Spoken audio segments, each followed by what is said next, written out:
Swastiastu, tabe salamat linguna latai, salam sehujud kerende malempang. Adil Katalino, bacuramin kasaruga, basengat kajubata, arus, arus, arus. Perkenalkan, nama saya Elsa dari Prodi Pendidikan Pancasila dan Kewarganegaraan, Fakultas Keguruan dan Ilmu Pendidikan. Di sini saya akan membahas tentang pola pelayaran dan perdagangan. Oke, sebelum kita bahas ke materinya, pernah nggak sih teman-teman itu kebayang kenapa sih wilayah pesisir Indonesia zaman dulu itu menjadi pusat perdagangan yang super sibuk? Atau siapa aja sih yang terlibat di balik ramainya pelayaran dan jual beli barang waktu itu? Dan apakah cuma pedagang atau justru ada peran raja, bangsawan, sampai rakyat biasa? Nah, di video ini kita bakal kupas tuntas bagaimana pola pelayaran dan perdagangan di masa lalu, yang ternyata jauh lebih kompleks dari yang kita kira. Yuk kita lihat.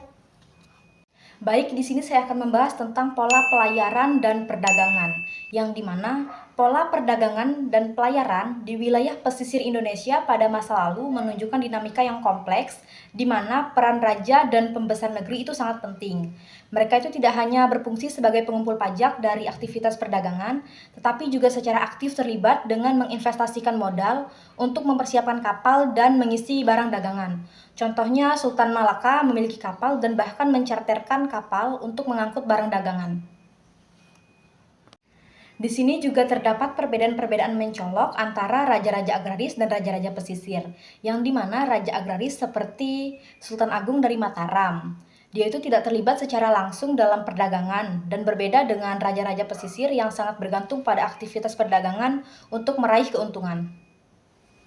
Di sini juga ada sistem kemitraan yang dikenal sebagai komenda, yang dimana juga menjadi peran penting dalam perdagangan.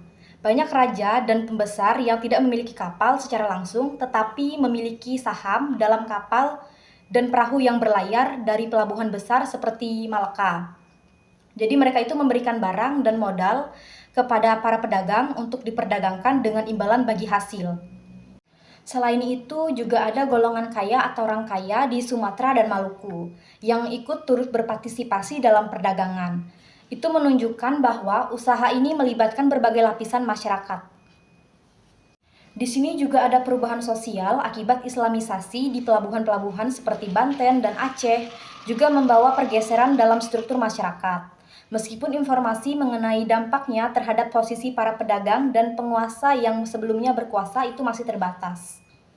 Jadi secara keseluruhan, perdagangan dan pelayaran di daerah pesisir Indonesia mencerminkan hubungan yang rumit antara kekuasaan politik, investasi ekonomi, dan interaksi sosial.